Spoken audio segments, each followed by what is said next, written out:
Nama saya Sri Nur Aiman Amohu dari kelas Pendidikan Biologi. Nah, di video kali ini saya akan menjelaskan mengenai masalah-masalah belajar, di mana pada masalah-masalah belajar ini terdiri dari dua faktor, yaitu faktor internal dan faktor eksternal.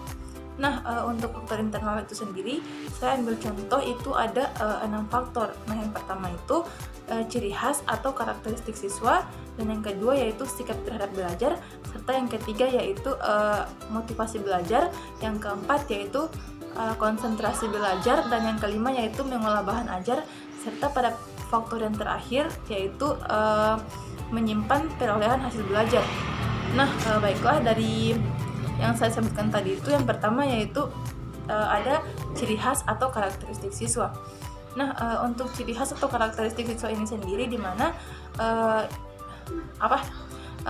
persoalan internal ini, pembelajaran ini berkaitan dengan kondisi kepribadian siswa baik fisik maupun mental. Nah, kemudian untuk faktor yang kedua yaitu sikap terhadap belajar. Nah, pada sikap ini merupakan kemampuan memberikan penilaian tentang sesuatu yang membawa diri sesuai dengan penilaian. Nah, karena adanya penilaian tentang sesuatu, itu dapat mengakibatkan terjadinya sikap menerima ataupun menolak, serta juga mengabaikan siswa terhadap memperoleh kesempatan dalam belajar. Nah, untuk yang ketiga yaitu mengenai motivasi belajar. Nah, kita ketahui bersama bahwa motivasi itu sendiri merupakan kekuatan yang dapat menjadi tenaga pendorong bagi peserta didik untuk mendayagunakan potensi-potensi yang ada pada diri peserta didik itu sendiri. Dan untuk faktor internal yang keempat yaitu mengenai konsentrasi belajar.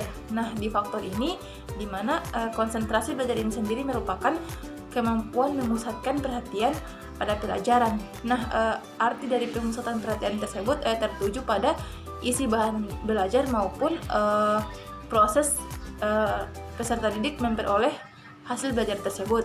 Nah, untuk faktor internal yang kelima yaitu mengenai mengolah bahan belajar. Nah, untuk mengolah bahan belajar ini sendiri merupakan kemampuan siswa untuk menerima isi dan cara memperoleh atau pemerolehan ajaran sehingga menjadi bermakna bagi siswa itu sendiri. Dan yang terakhir yaitu pada faktor internal mengenai menyimpan perolehan hasil belajar. Nah, di sini artinya menyimpan perolehan hasil belajar ini merupakan kemampuan menyimpan isi pesan dengan cara perolehan pesan.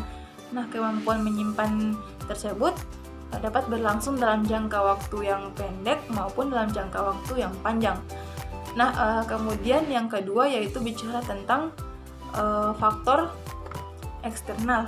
Nah, dalam faktor eksternal itu sendiri ada beberapa, itu salah satu diantaranya yaitu yang pertama mengenai aspek keluarga. Nah, pada aspek keluarga ini yaitu dapat berupa cara orang tua mendidik anak, dan yang kedua itu suasana rumah, serta yang ketiga keadaan ekonomi keluarga. Nah, untuk faktor yang kedua yaitu aspek sekolah. Di aspek sekolah itu dapat berupa metode mengajar, baik itu dari pendidik, kemudian disiplin, dan juga keadaan gedung yang ditempati peserta didik. Nah, untuk faktor eksternal lainnya yaitu dapat berupa guru pembina siswa belajar. Nah, arti dari guru sebagai pembina siswa belajar ini di mana di sini artinya itu guru itu sebagai menjaga atau mengarahkan, bisa juga membimbing peserta didik dengan dalam hal ini sesuai dengan potensi dan juga minat serta bakat dari peserta didik itu sendiri. Nah, untuk faktor eksternal yang kedua yaitu ada sarana dan prasarana pembelajaran. Nah, untuk sarana itu sendiri di mana itu dapat berupa peralatan atau kelengkapan yang langsung digunakan dalam proses pendidikan. Kemudian untuk sedangkan prasarana itu sendiri merupakan semua komponen yang secara tak langsung menunjang jalannya proses pembelajaran. Nah, untuk faktor yang ketiga yaitu ada kebijakan penilaian, kemudian ada lingkungan sosial, mungkin bisa dikatakan sebagai pergaulan peserta didik, dan yang terakhir yaitu kurikulum sekolah. Baiklah, mungkin itu yang bisa saya jelaskan mengenai masalah-masalah belajar, baik itu dari masalah faktor internal maupun eksternal, yang dimana internal itu sendiri merupakan faktor yang ada dalam diri peserta didik itu sendiri, sedangkan faktor eksternal itu dia merupakan faktor yang timbul dari luar individu, baik itu lingkungan ataupun baik itu lingkungan masyarakat maupun lingkungan sekolah. Jika ada salah dalam hal pengucapan kata mohon dimaafkan. Wabillahi taufiq wal hidayah. Wassalamualaikum warahmatullahi wabarakatuh.